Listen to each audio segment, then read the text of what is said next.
कहलाने की सरकार के द्वारा काट किया गया है। अल्ली और बजरंगबली के बाद अनजान और लाउड स्पीकर खत्म हुआ तो अब एनआरसी की मुद्दा भाजपा के मंत्रियों द्वारा उठाया गया है।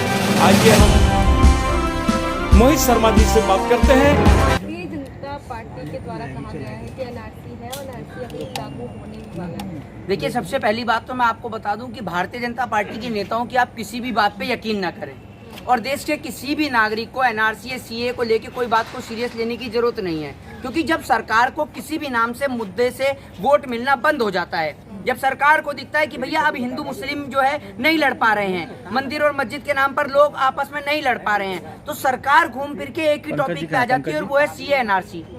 सीए एनआरसी के नाम पे, शाहीन बाग के नाम पे इन्होंने, आपने देखा कैसे दिल्ली को जलवाने का काम किया। फिर उसके बाद में बीच बीच में जो है ये एनआरसी को लेकर कभी सदन के अंदर हो चाहे फिर वो विधानसभा हो, वहां पर लेकर भी बोलते रहते हैं। भारतीय जनता पार्टी को अगर इसको लागू करना है तो किसको बता रही है? अरे आप किसको बता रहे हैं ये बताइए ना। आप पिछले 5 साल से सिर्फ इसमें हिंदू और मुस्लिम को लड़ाने का काम कर रहे हैं और कुछ नहीं कर रहे हैं। और मैं आपको बता दूं कि अगर आपको लागू करना होता तो आप कब का लागू कर चुके होते। Bharatiya Janata party total fake काम करती है, झूठ बोलने का काम करती है। आप इनकी किसी भी बात को, किसी भी मुद्दे को सीरियस न लें। और अमित शाह जी ज्यादा ही ज्ञान बांटने का काम करते हैं, तो अमित शाह जी से जरा आप ये पूछ लीजिए कि पहले 10th पहले होती है 12th पहले होती है, पहले तो उनको आप ये जाकर समझाइए। उसके बाद आप भारतीय जनता पार्टी के नेताओं से पूछिएगा कि सीए क्या होता है, एनआरसी क्या होता है। आप एक बात मुझे बताइए, 1947 में जब ये देश आजाद हुआ, जो इस हिंदुस्तान को छोड़कर चला गया उसका इस देश पे कोई अधिकार नहीं बनता है, कोई हक नहीं बनता। लेकिन जो व्यक्ति सदियों से इस देश में रह रहा है, देश की आजादी के बाद से इस देश में रह रहा है, इस देश के अंदर हर एक पर्व बना रहा है, इस देश के अंदर हर एक उत्सव मना रहा है, इस देश की खुशहाली से लेकर, इस देश के अंदर सरहद से लेकर हर तरह के तनाव को वो देखता आ रहा है, तो आप उस व्यक्ति को कैसे कह सकते हैं कि वो हिंदुस्तान में रहेगा या नहीं रहेगा? ये बताइए। रोहिंग्या ने जो है पूरा देश खराब कर रखा है। अरे तो भारतीय जनता पार्टी के नेताइन भी तो है रोहिंग्या। आपने नहीं देखा था कि अभी बंगाल में जो कोकीन भी लिया था, कोकीन के साथ में पकड़ी गई थी, भारतीय जनता पार्टी की नेताइन भी हैं बहुत सारी रोहिंग्या। आप जाकर देखिए।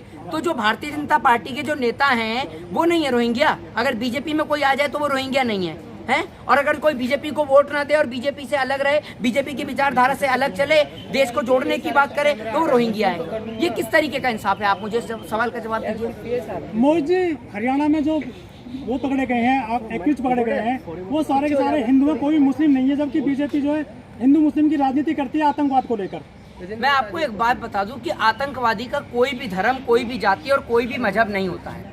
आतंकवादी किसी धर्म का नहीं होता, ना तो आतंकवादी हिंदू है ना आतंकवादी मुसलमान है। आतंकवादी का कोई धर्म, कोई जाति, कोई मजहब नहीं है। ये तो भारतीय जनता पार्टी के नेता हैं जो इतने, आप ये समझ लीजिए, इतने पढ़े लिखे हैं, इतने ही ज्यादा दिमागदार हैं कि ये कपड़ों से भी लोगों को पहचान लेते हैं। दूसरी बात ये कि आपने देखा होगा कि उत्तर प्रदेश के गोरखपुर के अंदर जिस तरीके से एक मस्जिद के बाहर जो है कुछ अवैध चीजों को रखा गया था, देश के अंदर दंगे भड़काने की कोशिश करी थी, ठीक उसी तरीके से हरियाणा का माहौल खराब कर रहे हैं। क्योंकि आप ये देखिए कि बीते समय में कई जगह पर चुनाव है। गुजरात का चुनाव एक अहम चुनाव है, हिमाचल का चुनाव है, इसके अलावा कश्मीर का चुनाव है, फिर अगले साल आप देख रहे हैं कि मध्य प्रदेश का भी चुनाव है। बहुत सारी जगहों पर चुनाव है और भारतीय जनता पार्टी शुरू से लेकर आखिरी तक, आज तक कभी भी वो एजुकेशन, हेल्थ और डेवलपमेंट पे बात ही नहीं करती है। आप देख रहे हैं कि उत्तर प्रदेश के अंदर शासन प्रणाली कितनी बुरी तरीके से खराब है, देश की आर्थिक स्थिति खराब है, लेकिन भारतीय जनता पार्टी उसको लेकर बात नहीं करेगी। भारतीय जनता पार्टी को घूम फिर के आ जाना है एक ही मुद्दे पर,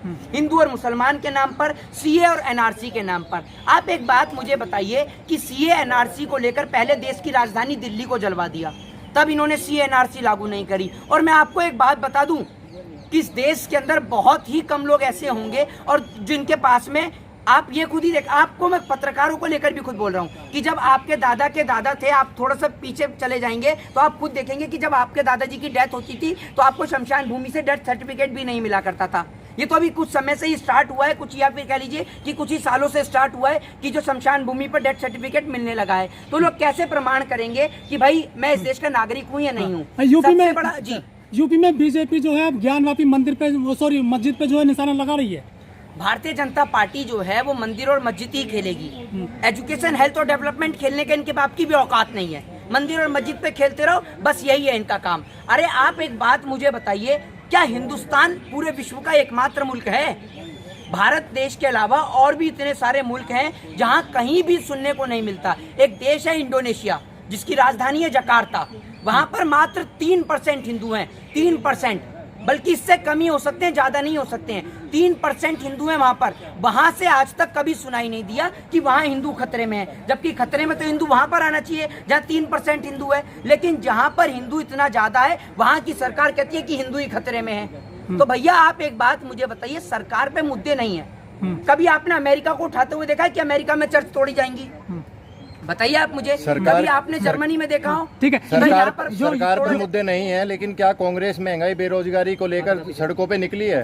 अरे आप तो जो है, मैं आपको एक बता दूं, आप तो घूम फिर के विपक्ष पे आ जाते हैं। आप विपक्ष की ये तो देखिए, विपक्ष की मजबूरी देखिए कि विपक्ष का जो नेता आवाज उठाए उसके लिए जेल के दरवाजे खोल रखे हैं सरकार ने। चाहे फिर वो मायावती हो, चाहे फिर वो अखिलेश यादव हो, चाहे राहुल गांधी हो, चाहे प्रियंका गांधी हो, चाहे सोनिया गांधी हो, कोई भी हो विपक्ष में, चाहे अरविंद केजरीवाल हो, कोई भी व्यक्ति हो। अब आप जागीरपुरी में दिल्ली की घटना में बृंदा करात, जो वामपंथियों का यहाँ पे एक सीट भी नहीं है, वो बुलडोजर के सामने खड़ी हो जाती है, वहीं कांग्रेस वहाँ नजर आती है। देखिए ये बात आप कांग्रेस के लीडर्स से पूछिए, ठीक है ना? यहाँ पर मैं किसी पार्टी को रिप्रेजेंट नहीं कर रहा हूँ। योगी जी, जी अभी एक सुरंग पाई गई है, चौड़ी लंबी, क्या कहना चाहिए? सुरंग पाई गई है, काफी लंबी है ना वो? योगी जी, सॉरी मोहित जी, योगी जी नवरात्रों में बहन बेटियों के, जो कन्याओं के पैर धोते हैं, पूजते हैं उनको, लेकिन महिला सुरक्षित नहीं है थानों में भी। महिलाओं की सुरक्षा कैसे होगी अब? आप एक बात देखिए, आपने एक फिल्म देखी होगी, एक फिल्म के अंदर जिस तरीके से आपने उस फिल्म में देखा होगा कि नेताजी जो है वो चुनाव के वक्त पे घर पे आते हैं, दलितों की थाली में खाना भी खाते हैं, लेकिन खाना बाहर से मंगाते हैं, प्लेट भी बाहर से मंगाते हैं। तो बोलते हैं कि आप आ गए दोबारा से अब दलितों के घर पे खाना खाने के लिए, हैं? अब आपको चुनाव आ गया, वोट की याद आ गई तो आप लोग आ गए। तो वही काम योगी जी कर रहे हैं। योगी जी के राज में तो पहले भी बहन बेटियां सुरक्षित नहीं थी, बस योगी जी तो इतना कह देते हैं कि इन पे सख्त कार्रवाई की जाएगी। अरे आप अपने अधिकारियों के घर पे, एक आध के घर पे बुलडोजर तो चलवाइए। आपकी नजर में कोई ऐसा नेता जो ये नाटक ना करता हो गरीबों के घर पे खाने का? जी, आपकी नजर में कोई ऐसा नेता जो ये नाटक ना करता हो? देखिए मैं आपको एक बात बता दूं, पत्रकार का तो सबसे बड़ा रोना ही यही है कि अगर दूसरा ये करेगा तो मैं भी यही करूंगा। तो आप सरकार में परिवर्तन क्यों लाते हैं? अगर लोगों ने कांग्रेस को बदल के बीजेपी को लाए तो क्या ये गिनाने के लिए लेके आए कि कांग्रेस ने क्या किया? ये बताइए ना आप मुझे। लोगों ने बदलाव किया, परिवर्तन किया, सिर्फ इसीलिए किया कि दूसरी सरकार आएगी तो अच्छा करेगी, बेहतर करेगी। अब आप आज भी उसी का रोना रोते रहे तो आपसे बड़ा मूर्ख कोई नहीं है। और आपको तो पत्रकार होते हुए, पत्रकार होने के लिए आप आवाज नहीं उठाते। आपने एक सवाल ये नहीं पूछा अब तक। अभी आप ये तो पूछ रहे हैं भाजपा के प्रवक्ता बनकर कि भैया कांग्रेस क्या कर रही है, ये विपक्ष क्या कर रहा है, आम आदमी पार्टी क्या कर रही है, लेकिन आपने एक बार भी ये नहीं पूछा कि आप ही के भाजपा के प्रधानमंत्री नरेंद्र मोदी जी के राज में मीडिया को अंदर नहीं घुसने दिया जाता। आप ही के भाजपा के राज में मध्य प्रदेश के अंदर मीडिया के प्रवक्ताओं से, मीडिया के मीडिया के जो तमाम रिपोर्टर्स हैं उनके साथ बदतमीजी की जाती है, उनको निर्वस्त्र किया जाता है। आपने कभी ये नहीं पूछा, आपने कभी ये नहीं पूछा कि गौरी लंकेश की इस देश में हत्या होती है, उनको लेकर आज तक जांच नहीं हुई, क्यों नहीं हुई? ये तालकटोरा स्टेडियम में ना सारे लोग मिलकर हिंदू राष्ट्र के कह रहे हैं कि 3 साल में हिंदू राष्ट्र बनेंगे। शंकराचार्य भी मौजूद हैं और कई 10 लगभग केंद्र मंत्री भी वहाँ पर मौजूद हैं। तो आप एक बात मुझे बताइए कि सब कुछ आपका है, 10 साल क्या, 3 साल नहीं, आप एक बात मुझे बताइए, 3 साल क्या, आपको 8 साल दे दिया, आपने क्यों नहीं करते?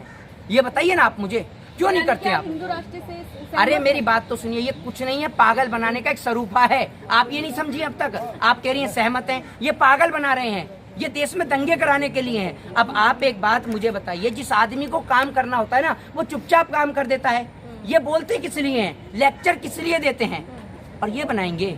प्रधानमंत्री जी ने तो आज तक आकर नहीं बोला, मोहित जी, गृह मंत्री आज तक आकर नहीं बोले। भाई देश को चलाने वाले, देश के कर्ता धर्ता तो राष्ट्रपति है। राष्ट्रपति को इस देश का प्रथम नागरिक बताया जाता है, फिर प्रधानमंत्री आते हैं, फिर गृह मंत्री आते हैं। एक मिनट रुक जाइए, प्रधानमंत्री का ये स्टेटमेंट है कि देश हिंदू राष्ट्र बनेगा, बताइए।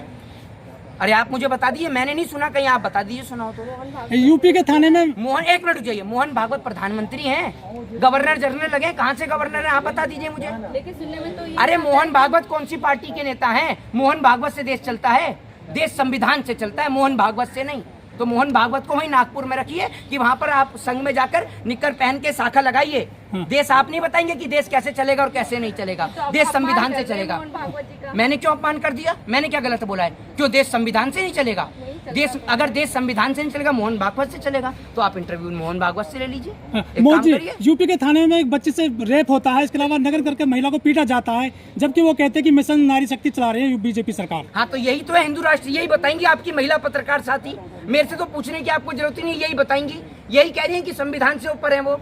अरे कहा ये नहीं, आप ही कह रही है ना कि मोहन भागवत ने स्टेटमेंट दिया है। Who is this Mohan Bhagwat, कौन है बताइए ना आप मुझे। एक महिला के साथ बलात्कार हो रहा है, उसको वहाँ मारा भी जा रहा है, पीटा भी जा रहा है, आप एक महिला होते हुए आप महिला के लिए आवाज नहीं उठाती हैं? आपको शर्म नहीं आती अपने आप को महिला कहते हुए? आप जाके केंद्रीय मंत्री स्मृति ईरानी के घर पे जाके माइक लगाइए, उनसे पूछिए कि एक महिला के साथ देश में बलात्कार हो रहा है, और आप महिला होते हुए जिन महिलाओं ने आपको चुन के वहाँ तक भेजा, आप आज तक उनके लिए आवाज नहीं उठाती मोहित जी, हैं? ऐसी महिलाओं को तो शर्म आनी चाहिए। और वो कैसे केंद्रीय मंत्री बन गई? ऐसी महिलाओं को शर्म आनी चाहिए कि वो सदन के अंदर भी क्यों बैठी हैं। मोदी जी विदेश क्योंकि गए, अगर एक महिला दूसरी महिला के लिए आवाज ना उठा सके तो उसको अपना महिला कहते हुए भी शर्म आनी चाहिए। मोदी जी विदेश गए, लेकिन मोदी जी की मीडिया जो साथ गई थी उसको एंट्री नहीं करने दी भीतर। हाँ, तो यही सवाल तो मैंने इनसे कहा कि आप ये तो पूछ रहे कि विपक्ष क्या कर रहा है और क्या नहीं कर रहा, लेकिन आप ये नहीं पूछ रहे कि आपके साथियों को। तो आपको मैं बता दूं, दलाली की जगह यही तो है, विदेशों में थोड़ी है, वहाँ थोड़ी है। वहाँ तो आप देखिए मोदी जी बाहर आके कह रहे हो माय गॉड, आप सुन ही रहे हैं जी कैसे उनकी वीडियो लगातार वायरल है। तो मोदी जी तो क्या है, मोदी जी को तो कोई फर्क नहीं है।